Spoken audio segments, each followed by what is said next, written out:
Inclusive. Sí, vamos a hacer una recapitulación de lo que fue la salida de quien ya conocemos como Carlos Alberto y Carlos Alberto. Y tenemos nuevos videos, nuevos antecedentes, que es lo que ha recopilado el reportaje Tele 13. Estos videos ya los habíamos conocido. Son en los minutos previos, o sea, después de haber salido de la cárcel. Él salió 8 minutos después, tenemos estos recorridos por Nathaniel Cox. Y estos videos, estos registros son los nuevos. Estos son unos minutos después, él está cruzando la calle San Diego hacia el oriente, esto cerca del Persa Bío Bío, y estos son los nuevos registros. Él aquí se acerca con un grupo nuevo de personas. ¿Se acuerdan las primeras personas? Él salió de la cárcel con 2 personas que también comenzaron su libertad junto con él, y son 2 personas. Y estos 2 que vemos ahí son 2 personas nuevas, distintas. Entonces ya tenemos 4 acompañantes, 4 personas que son identificadas, que están siendo investigadas por la policía para conocer todo esto. Nosotros ayer preparamos una nota con todos estos detalles, así que los invitamos a todos los presentes a revisar estos nuevos antecedentes. Se trata de nuevos registros que podrían entregar mayores certezas de cuál fue la ruta que siguió el sicario del tren de Aragua tras salir de la cárcel. Recapitulemos. Jueves 10 de julio, Gendarmería notifica a Osmar Ferrer Rodríguez, que en realidad era Alberto Carlos Mejía Hernández, que su cautelar era levantada. Ponga atención a su vestimenta, nos ayudará a identificarlo más adelante. Completamente de negro y wincha blanca en su buzo. Luego de esto, quedó en libertad.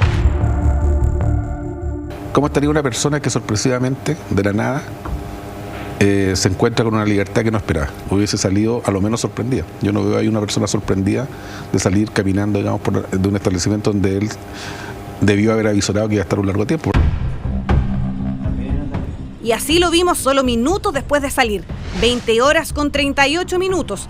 Caminaba tranquilamente por la calle Nathaniel Cox, llegando a Placer, con quienes en un principio se pensó que lo esperaban afuera del penal, pero hoy sabemos que obtuvieron su libertad junto con él. Aquí, uno de ellos. Ahora sí, estos son los nuevos registros que permiten ampliar el recorrido del sicario acusado de matar al rey de Meix. Esto ocurre 16 minutos después de la imagen anterior, 20 horas con 54 minutos, y Mejía Hernández aparece junto a 2 nuevas personas. Cruza la calle San Diego en dirección al Persa Bío Bío.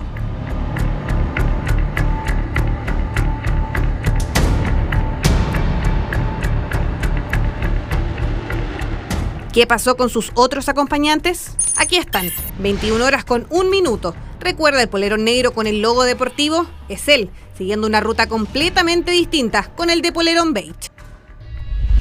Los registros que manejamos hasta el momento son en estos 2 puntos. El primero de ellos es en Nathaniel Cox, llegando a la esquina Placer, y el segundo es en Placer con San Diego. El trayecto entre todo esto no demora más de 2 minutos, pero el registro que manejamos tarda 16 minutos en recorrerlo. La pregunta que nos hacemos hasta ahora es, ¿qué pasó en ese tiempo? Se presume que en ese rato Alberto Carlos Mejía Hernández esperó a sus nuevos acompañantes, que en esos 16 minutos se contactó con quienes hoy serían también sujetos de interés para la policía, porque lo habrían ayudado en su huida. ¿Dónde está hoy? ¿Qué hizo luego de reunirse con estas nuevas personas? Hay diversas hipótesis. Una de ellas es que desde ese punto habría tomado una micro en dirección al centro de la capital.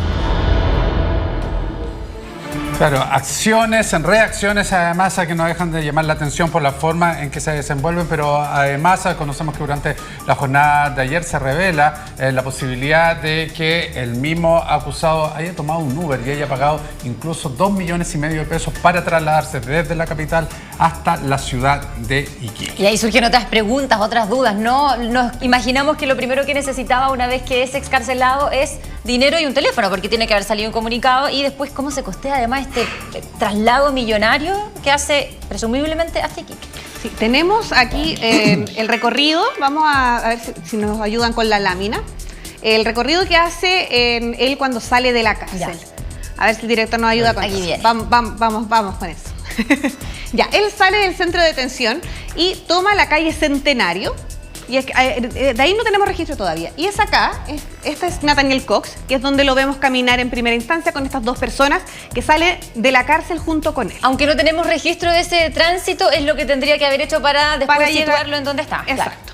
Después, el segundo registro, que es el que revelamos en la nota que mostramos recién, es en esta esquina, Placer con San Diego.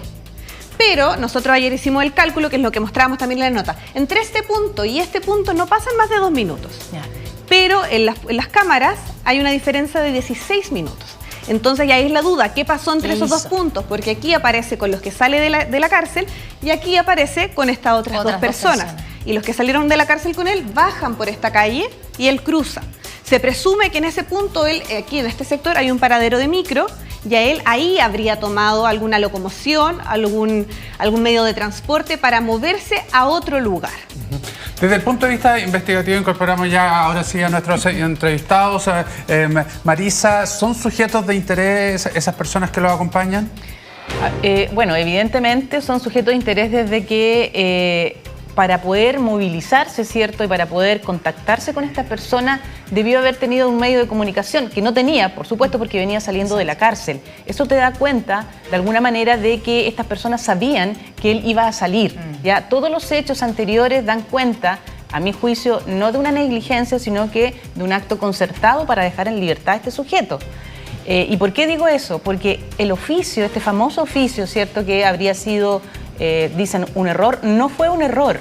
¿Por qué digo que no es un error? Porque cuando hay un error en un nombre, en una letra, en un RUT incluso, el oficio que rectifica eso no es un oficio que deja en libertad a alguien, ¿verdad? Entonces, por eso es que ese oficio no es un oficio que sea un error. Puede ser, perdón, que hasta entonces ese error ortográfico, esa falta de ortografía puede haber sido deliberada, intencionada para reenviar un nuevo documento. Claro.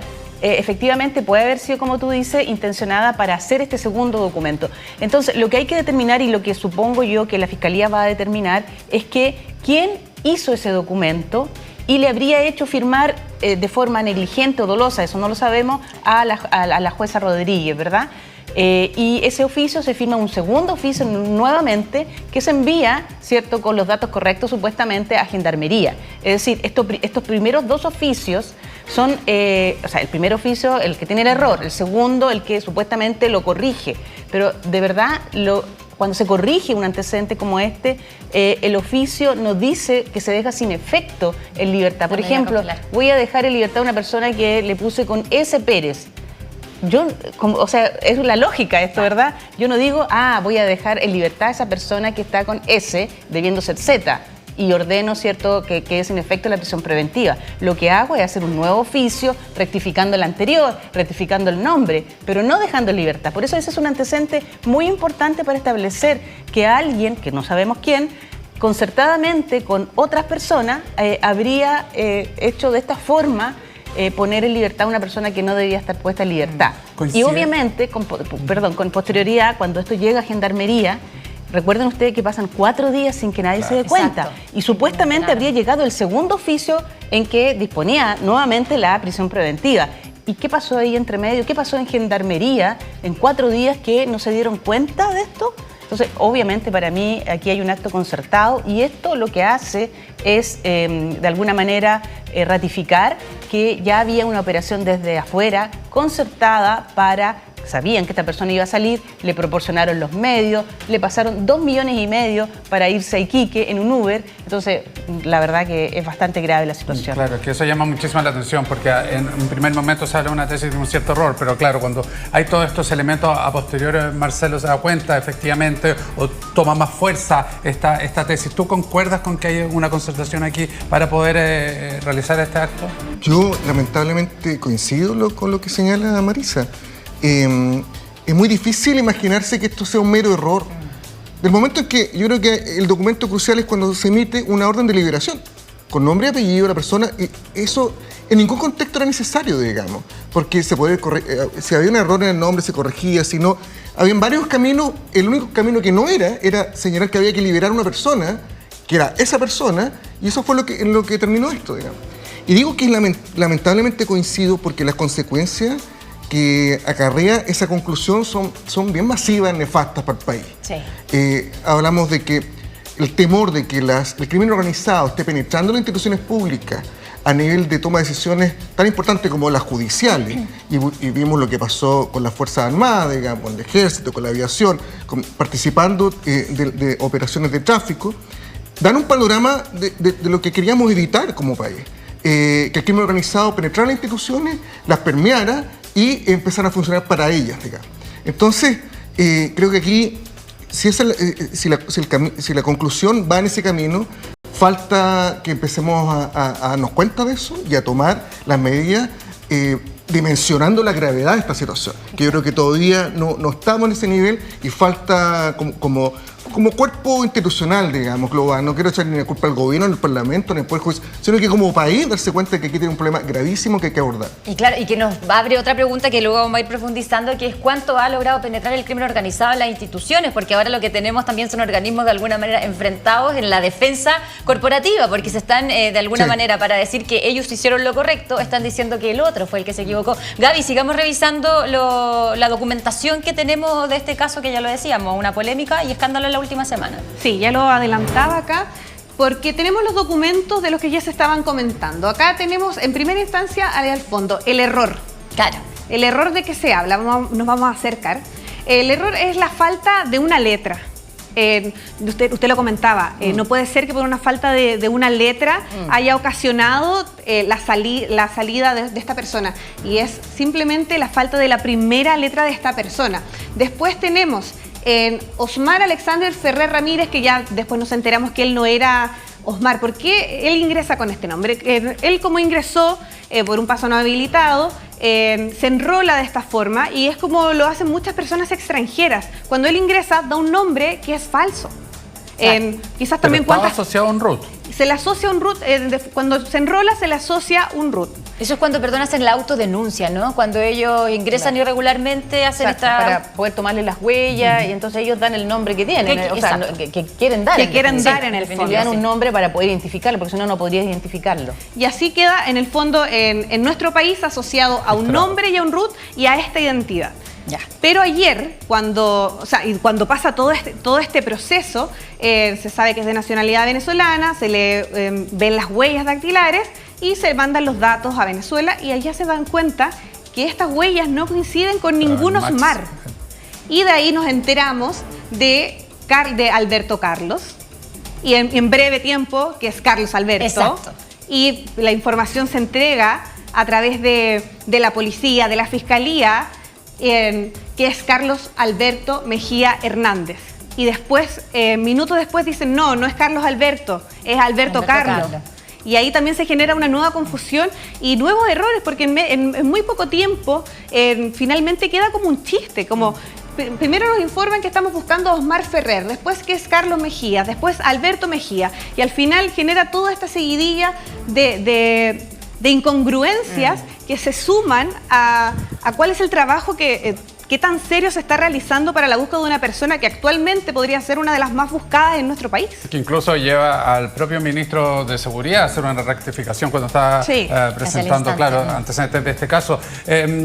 Abogada, ¿es problemático el que, se entregue un nombre y se le asigne un root por lo que significa y por la relevancia que tiene una documentación en el fondo? Porque con ese registro, esta persona, que no es esta persona, puede hacer un montón de cosas en nuestro país. Sí, claro. Esto es como lo mínimo, que si no tuviéramos esta alternativa, entonces tendríamos a alguien absolutamente sin poder identificar, porque acá le toman las huellas. Entonces ya el tomarle las huellas es un antecedente que permitió efectivamente después saber cuál era su verdadera identidad. Es un problema que se tiene específicamente con Venezuela, porque los protocolos no son muy colaborativos, por así llamarlo, de parte de Venezuela, para entregar la información de ciertas personas. Por lo tanto, es el mínimo, y es algo que por supuesto, como digo, lo que quiere es poder identificar una persona en cualquier caso, y no es el primer caso. Recordemos también que uno de los hechos que se pidió por la Fiscalía, por el actual fiscal nacional, cuando se tratara de personas que estaban en esta situación, pedir prisión preventiva precisamente porque no tenían la verdadera identidad o no habían podido corroborar esta identidad. Y aquí hemos ido dándonos cuenta de situaciones que desde, más bien como espectadores, nos resultan insólitas. Por ejemplo, uno dice, vamos a ir revisando grupo por grupo. Cuando lo liberan, en la imagen que está, cuando están leyéndole probablemente la documentación y le dicen Osmar Ferrer, porque en ese momento era Osmar a quien estaban dejando libre, ese gendarme, ese funcionario, tiene alguna responsabilidad en decir, chuta, hasta ayer te habíamos dejado en prisión preventiva y en cosa de segundos, sin ninguna audiencia de por medio, eres libre. ¿Hay algo que se pudo haber hecho mejor desde el trabajo de Gendarmería, que sabemos que es un organismo que ejecuta, Marcelo? Pero ¿cómo entendemos eso? O sea, no sabe a quién tiene al frente, que está siendo investigado o vinculado a una banda organizada y transnacional como el Tren de Aragua. Quizás la pregunta también se podría formular al revés. ¿La Gendarmería podía dejar de cumplir una orden judicial directa? Así se justifican ellos, que ellos cumplieron lo que les estaba llegando. Claro, y es difícil. Hubo cinco chequeos previos. Y haber cuestionado, no, esta orden no puede ser, digamos, un error del tribunal o una falta de juicio de un juez. Ellos chequearon que el documento era fidedigno, digamos, y era perfectamente fidedigno hasta el día de hoy. Emanó del tribunal, emanó con una firma electrónica de la magistrada. Entonces, creo que el margen de maniobra para un funcionario de carácter administrativo frente a un poder del Estado es mínimo, digamos. Él tiene que cumplir y punto. Pero veamos, fíjense la panorámica, digamos, porque toda esta situación que explicaba Marisa muy bien sobre estos fantasmas, digamos, que entran con un hombre, que salen con el otro, etcétera, son consecuencias en buena medida de lo que pasa con Venezuela. Venezuela, que hoy día es una dictadura, de la cual emigró 8 o 9 millones de personas. Las primeras oleadas migratorias eran personas que, muchos profesionales, etcétera. En las últimas, crimen organizado, derechamente. Y una dictadura totalmente refractaria a colaborar con cualquier otro país que no los apoye en la última elección que tuvieron, fraudulenta, etcétera. Entonces, estamos medio solos en esto, porque al final se hace lo que se puede, porque en realidad lo que nos deberían decir la identidad de esta persona es el país de origen, digamos, que es Venezuela, y no hay ninguna colaboración. Y probablemente con algunos otros vecinos tampoco hay mucha, como con Bolivia, donde hay mucho tráfico de personas también, es un canal de comunicación. Y ahí volvemos al tema de las Fuerzas Armadas, y el control de la frontera y la situación de tráfico que se descubrió. Entonces, hay una panorámica institucional nacional e internacional muy desfavorable para abordar esto. Y por eso la respuesta nuestra como país debería ser mucho más masiva y contundente que estar peleándonos entre un juez, el juez judicial, que es Gendarmería, que quien se equivocó, que todos tienen alguna responsabilidad y que cada uno tiene que asumirla. Pero por favor, ¿sabes qué falta aquí? Una mirada nacional de cómo abordamos esto y le ponemos un dique, porque si sigue avanzando de esta forma, revertirlo va a ser mucho más difícil en el futuro. Claro, yo quiero coincidir en lo que dice Marcelo. En el fondo es cómo las instituciones reaccionan a situaciones como esta y otras.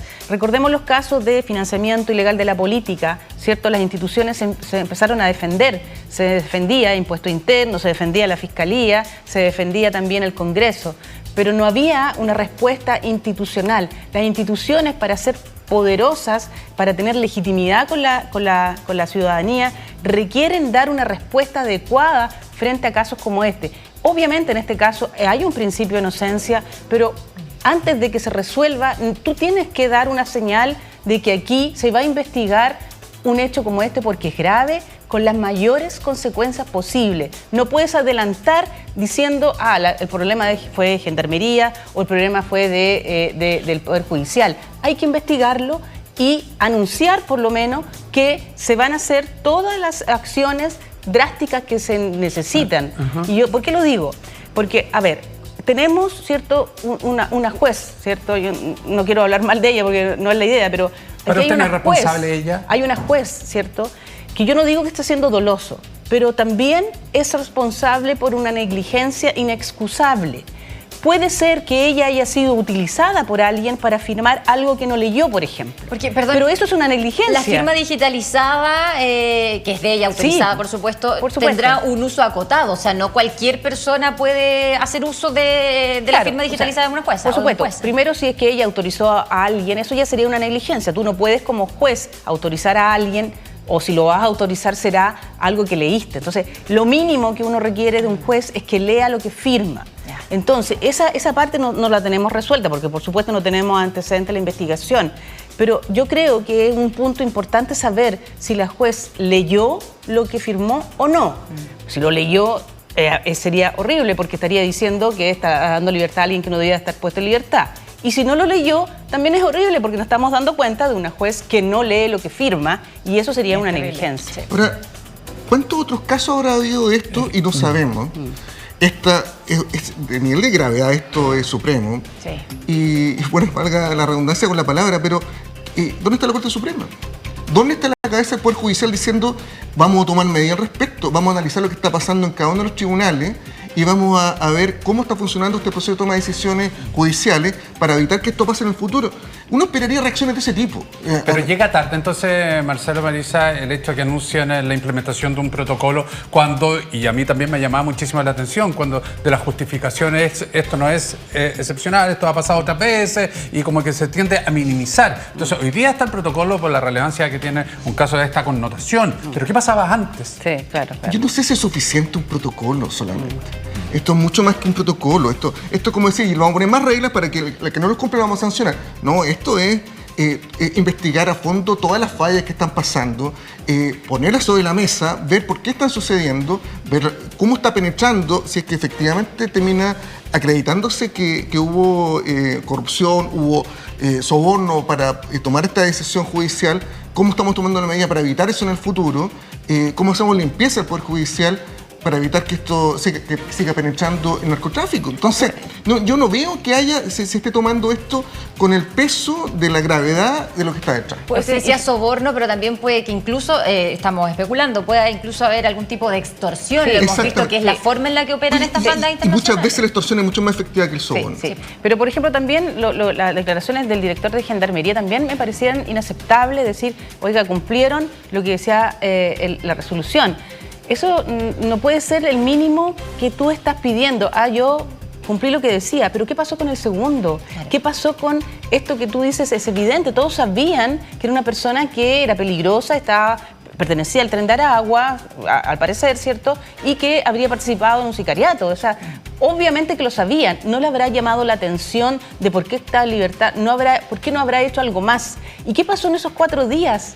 Cuando llegó el segundo oficio, o el tercer oficio en este caso, dando el nombre correcto. O sea, ¿qué pasó ahí? ¿Se dieron cuenta que, dejamos en libertad a alguien que no debían? ¿Lo informaron?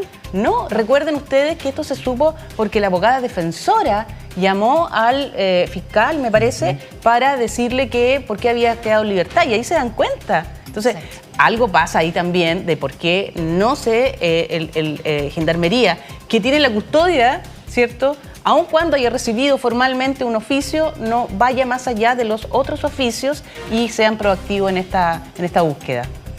Y desde ese punto de vista también, entonces, el Poder Judicial debería haber notificado a Fiscalía. ¿El Poder Judicial? Sí, la Corte, digamos. Lo que pasa es que, como digo, ese oficio no debió haber existido, si no tiene que notificar nada. Las prisiones preventivas son una resolución. Dejar sin efecto una prisión preventiva es otra resolución que se dicta en audiencia. Entonces, ¿de qué estamos hablando? Si eso no existe. Ese oficio es inexistente. No debió haber existido porque, insisto, cuando te equivocas en un oficio, lo que haces es corregir el nombre, pero no dejas en libertad a una persona y le dejas sin efecto su prisión preventiva. Entonces, por eso digo que aquí alguien intencionadamente hizo un oficio que no corresponde hacer. Como digo, lo habrá hecho firmar a la magistrada que lo habrá leído o no lo sabemos, y por eso digo que aquí hay corrupción. Ahora, un funcionario público, ¿cierto?, cualquiera sea, puede ser, cohechado no solamente por hacer algo, sino por dejar hacer algo. O sea, simplemente por pasar la vista gorda. Por ejemplo, si hay un funcionario policial que tiene que hacer una fiscalización y pasan por encima de él, ¿cierto?, sabiendo que está pasando, por ejemplo, droga, y no hace nada, simplemente no fiscaliza. Claro. Y eso, si recibió un dinero a cambio, lo más grave sería lo que tú dices, que hayan sido amenazados, ahí tenemos un gran problema si fueron amenazados. Sí. Porque, y esa extorsión bajo amenaza, sabemos dónde estudian tus hijos, etcétera. Creo que cualquier funcionario no podemos reprocharle actuar contra la ley si tiene una amenaza de ese tipo. Pero las medidas ahí no son perseguir solamente a los que amenazan, son establecer un sistema de alerta, un sistema de acogida de esos funcionarios, donde puedan entregar la información, donde sepan que sus hijos no van a sufrir esas consecuencias, que su familia, esas amenazas no van a surtir efecto. Y ese sistema no existe, digamos. Entonces, no basta con los instrumentos típicos que conocemos de listo, hay una denuncia, la tramitamos. Falta esa mirada global, enfrentar el problema como un conjunto y tomar las decisiones, digamos, no perseguir responsabilidades individuales y solamente tratar de, si hay un delito, condenarlo, digamos. Y ahí es donde estamos fallando en general. Yo creo que no hemos tomado el peso de que el crimen organizado se está apoderando de ciertas instituciones del país. Sí. Y está penetrando. Que está ahí y lo tenemos a la vista, pero como que no queremos ver todavía. Como que todavía queremos pensar que son casos aislados, puntuales. Probablemente, ojalá lo sean, pero esos casos aislados se transforman en regla muy rápidamente porque ya saben los canales por dónde penetrar. Entonces, falta aquí una decisión más contundente como país para enfrentar esto. Muy bien. Y falta todavía ahora en los próximos días, sin duda, que vamos a seguir conociendo y esperamos que así sea, nuevos antecedentes de lo que ocurrió con este caso. Hasta ahora particular no sabemos si hubiese otros. Marcelo, Marisa, queremos darles las gracias por esta conversación aquí entre 13 Fin de con nosotros. Gracias a ustedes. Muy bien. Son a las 10 de la mañana con 13 minutos en medio de la guerra entre Israel e Irán.